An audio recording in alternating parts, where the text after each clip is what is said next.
जी स्वागत है आपका। दोनों नेताओं, जबकि आज प्रचार का पहला चरण समाप्त होने वाला है, आपने मेरे मित्रों को थोड़ा सा कसरत करा दी। वो दिल्ली से यहाँ आए हैं, आपने गाजियाबाद में ही क्यों पीसी की? यूपी दिल्ली छोड़ के गाजियाबाद में पीसी हो रही है। दूसरा सवाल ये है राहुल जी से कि लोग तो गुजरात छोड़कर पीएम बनने के लिए बनारस आते हैं, आप बाय नाइट चले गए, तो क्या अमेठी या रायबरेली से आप लड़ेंगे? ये बीजेपी वाला क्वेश्चन है। ये पत्रकार का सवाल। पहले ही opening ball BJP question. Very good, शाबाश। देखिए, अमेठी की बात कांग्रेस का डिसीजन है। जो भी मुझे ऑर्डर मिलेगा मैं वो करूंगा। सीईसी मीटिंग, हमारी पार्टी में सीईसी मीटिंग्स में ये डिसीजन लिए जाते हैं। बट पहला बीजेपी का question, good question, thank you. Amar Ujala से निशा, आप थोड़ा शांत हो जाइए यहाँ पे। बहुत बहुत स्वागत है। मेरा सवाल आपसे ये है कि यूपी में न केवल यूपी में बल्कि पूरे देश में इस बार कांग्रेस ने अपने बहुत कम प्रत्याशी 268 अभी तक सामने आए हैं और यूपी में तो 80 सीटों के मुकाबले केवल 17 सीट हैं। ऐसा क्यों? क्या ऐसा मान के चल रही है कांग्रेस कि आप कमज़ोर चल रहे हैं या यूपी में कमज़ोर है कांग्रेस, इसलिए सपा या आपके गठबंधन बाकी सहयोगी पार्टी सीट नहीं देना चाह रही हैं? नहीं, हमने डिसीजन लिया है कि इंडिया गठबंधन चुनाव लड़ेगा और हमने सीट शेयरिंग की है और ओपन माइंडेड तरीके से दिल खोल के हमने सीट शेयरिंग की है। हम चाहते हैं कि थोड़ी सी हम फ्लेक्सिबिलिटी दिखाएं और ओपन माइंडेड तरीके से हम चुनाव लड़ें, इसीलिए हमने स्पेस अपने पार्टनर्स को दी है, पर इसका कोई कमजोरी का मतलब नहीं है। पीटीआई से अनवर। राहुल जी, मेरा सवाल आपसे है कि पिछले बार जो आप दोनों लोगों का गठबंधन था वो सफल नहीं हो सका उत्तर प्रदेश में। एक बार फिर आप लोग साथ आए हैं और प्रधानमंत्री ने पिछले दिनों कहा कि ये दो लड़कों की फ्लॉप फिल्म है जो इस बार भी फ्लॉप होगी। तो आगे आप क्या उम्मीद कर रहे हैं इस गठबंधन से? उत्तर प्रदेश में कितनी सफलता मिलेगी और कितनी सीटों की उम्मीद है इस बार आप लोगों को? देखिए, मैं सीट्स का प्रेडिक्शन तो नहीं करता हूँ। जनरल बात कह सकता हूँ कि बीजेपी को मुझे लग रहा था 15-20 दिन पहले कि 180 से 180 तक जाएंगे, अब मुझे लग रहा है 150 तक जाएंगे। हर स्टेट में हमें रिपोर्ट मिल रही है कि हमारा चुनाव इम्प्रूव कर रहा है और अंडर करंट है। जहाँ तक गठबंधन की बात है, यूपी गठबंधन की बात है, बड़ा पावरफुल गठबंधन है और बहुत अच्छा परफॉर्मेंस होगा हमारा उत्तर प्रदेश में। दैनिक जागरण से आदित्य त्रिपाठी। आप दोनों का बहुत बहुत स्वागत है। मेरा प्रश्न यह है कि उत्तर प्रदेश में एनडीए गठबंधन रोकने के लिए आपकी क्या रणनीति है? सॉरी, क्या? उत्तर प्रदेश में एनडीए गठबंधन को रोकने के लिए आपकी क्या रणनीति आप दोनों लोगों की? उत्तर प्रदेश में नेशनल लेवल पे मैं आपको हमारा फाउंडेशन बता देता हूं और वही आइडियाज हम उत्तर प्रदेश में भी चलाएंगे। देखिए, पिछले 10 सालों में नरेंद्र मोदी जी ने नोटबंदी करके, गलत जीएसटी लागू करके और जो बड़े बड़े अरबपति हैं, अदानी जी हैं, उनका सपोर्ट करके जो रोजगार पैदा करने का सिस्टम था उसको उन्होंने कम कर दिया है। तो सबसे पहला काम जो रोजगार हिंदुस्तान के युवाओं को मिलना चाहिए उसको एक बार फिर स्ट्रेंथन करने का है। उसके लिए हमने अपने मैनिफेस्टो में 2-3 आइडियाज दिए हैं। एक आइडिया रेवोल्यूशनरी आइडिया है, राइट टू अप्रेंटिसशिप। तो जो अमीर घर के बच्चे होते हैं वो अप्रेंटिसशिप करते हैं, ट्रेनिंग मिलती है, पेड ट्रेनिंग होती है। तो हमने डिसाइड किया है कि हिंदुस्तान के उत्तर प्रदेश के सब ग्रेजुएट्स को, डिप्लोमा होल्डर्स को हम अप्रेंटिसशिप का अधिकार देंगे। जो भी अप्रेंटिसशिप करना चाहेगा उसको प्राइवेट सेक्टर में, पब्लिक सेक्टर में, सरकार में अधिकार मिलेगा, अप्रेंटिसशिप का अधिकार मिलेगा, ट्रेनिंग होगी और 1 लाख रुपए साल का, 8,500 रुपए महीने का उस युवा के बैंक अकाउंट में हम डालेंगे। और ये करोड़ों युवाओं के लिए हम अधिकार दे रहे हैं। इससे एक ट्रेन्ड मैन पावर तैयार होगा, प्राइवेट कंपनीज को भी इसका फायदा होगा, सरकार को भी इसका फायदा होगा और एक प्रकार से युवाओं के लिए ये एक जॉब मार्केट में एंट्री का सिस्टम हो जाए।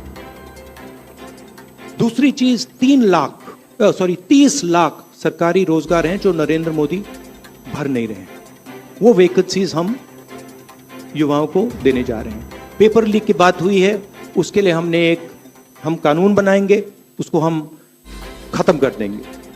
तो ये बात हुई युवाओं की। एक और हमारा आइडिया, क्रांतिकारी आइडिया, और ये उत्तर प्रदेश की महिलाओं को बहुत फायदा मिलेगा इससे। हर गरीब परिवार की हम लिस्ट बनाएंगे और हर गरीब परिवार में से हम एक महिला को चुनेंगे और उसके बैंक अकाउंट में महीने के 8,500 रुपए, साल के 1 लाख रुपए सरकार हर महीने बैंक अकाउंट में डालने जा रही है। किसानों की बात, किसान सिर्फ 2 चीजें मांग रहा है।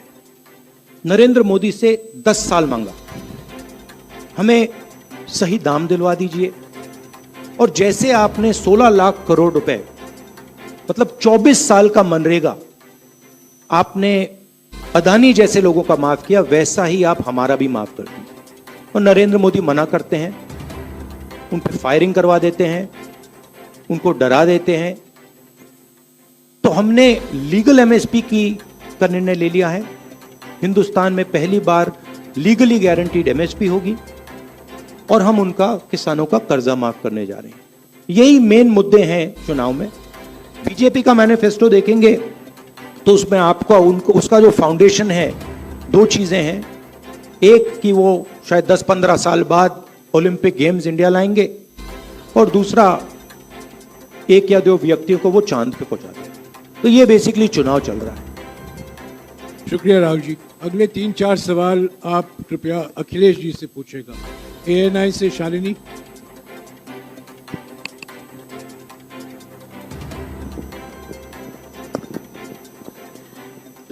पहला सवाल राहुल जी से है। अखिलेश जी से पूछेगा प्लीज। उन्होंने कृपया लगा दिया, इसलिए अब हमसे पूछिए। दोनों से पूछूंगी सर। पहला सवाल राहुल जी से है, जैसे कि पीएम ने कहा है कि मैं देश बचा रहा हूं, लेकिन इंडिया अलायंस जो है वो परिवार बचा रहा है, इस पर क्या कहेंगे सर? और जो दूसरा सवाल, सेकंड बीजेपी क्वेश्चन। सर दूसरा जो सवाल है मेरा वो ये है, जादूगर कहा है उन्होंने राहुल जी को, और उन्होंने कहा ANI को जब इंटरव्यू दिया उसमें बोला कि ऐसा कौन सा जादू है कि एक झटके में गरीबी मिटा सकते हैं। मैं जानना चाहता हूं ऐसा कौन सा जादू है कि एक झटके में गरीबी मिटाई जा सकती है। तो ये मेरा सवाल दोनों से है। नहीं, दोनों से है। मैं धन्यवाद देता हूं, आप लोगों ने सवाल पूछे। हालांकि कुछ सवाल आपने राहुल जी से पूछे थे। एनडीए को पीडीए हराएगा, एनडीए को पीडीए हराने जा रहा है, एनडीए को पीडीए हराने जा रहा है। और जहां तक सवाल परिवारवाद की बात है, आज नवरात्र है, आज शुभ दिन है। भारतीय जनता पार्टी के लोग संकल्प लें कि ना किसी परिवार वाले को टिकट देंगे और ना किसी परिवार वाले से वोट मांगेंगे। और गाजियाबाद में कार्यक्रम इसलिए किया है क्योंकि हम दोनों लोगों ने संकल्प लिया है। वो तो इंडिया गठबंधन का नाम भी ठीक से नहीं ले पाते हैं। INDIA तो इंडिया होता है, इंडी कब से हो गया? यहां से सफाया होगा गाजीपुर तक। जो 14 में आए थे वो 24 में चले जाएंगे, और यूपी वाले स्वागत भी अच्छा करते हैं। और इस बार तो ढोल नगाड़ा और सब कुछ की तैयारी है। इस बार विदाई भी बहुत शानदार होने जा रही है। हाँ, टाइम्स नाउ भारत, रंजीता अखिलेश जी से। जो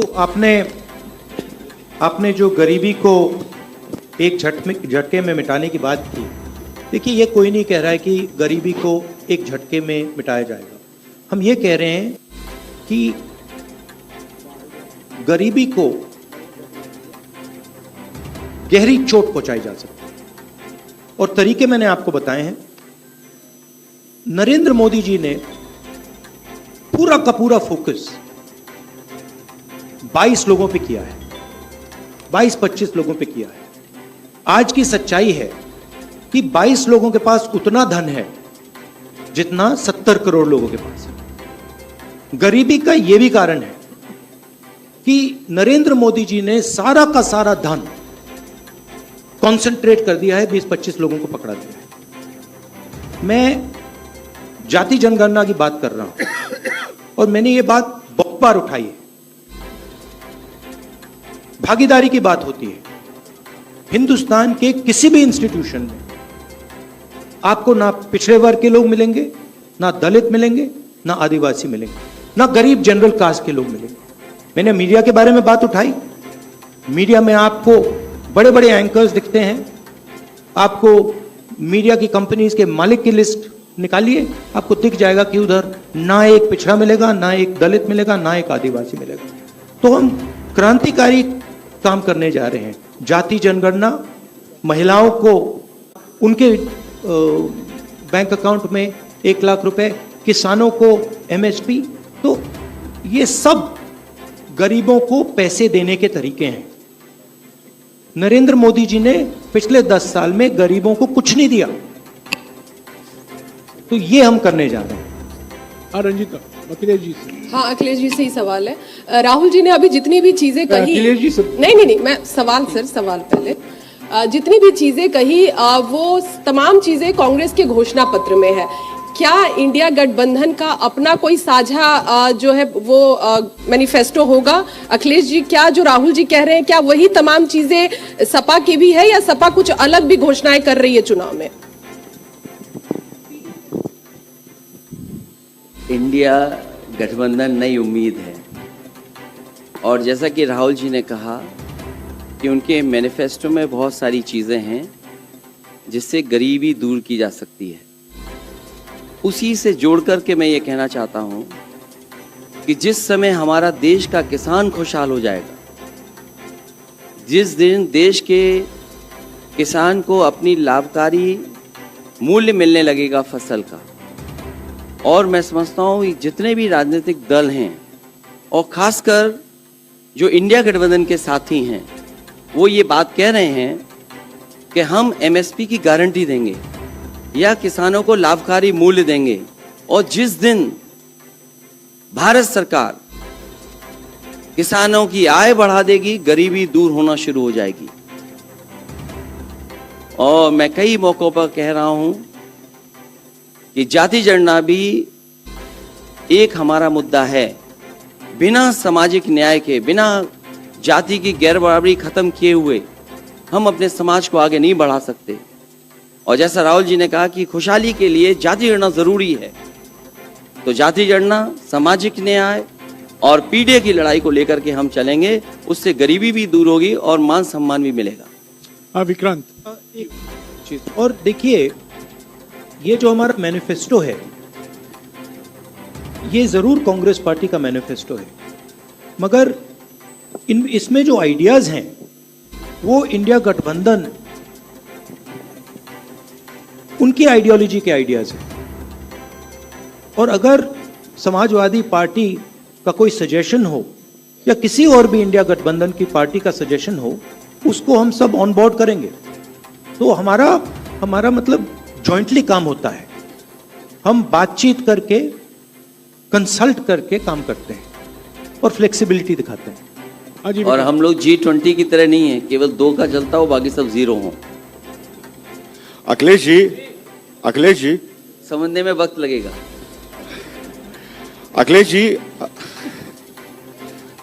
G20 अखिलेश जी एक मिनट अखिलेश जी अखिलेश जी को बुलाया है। अखिलेश जी विक्रांत। अखिलेश जी राहुल जी आप दोनों लोग अखिलेश जी सामने अखिलेश जी राहुल जी आप दोनों लोग 2017 में साथ आए थे।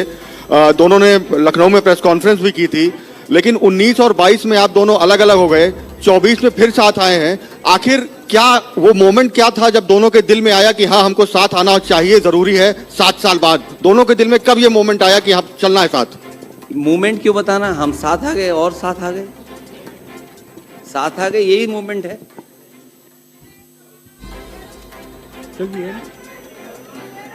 साथी क्रांतिवीर लेखनी न्यूज से अनिल शुक्रमा की रिपोर्ट।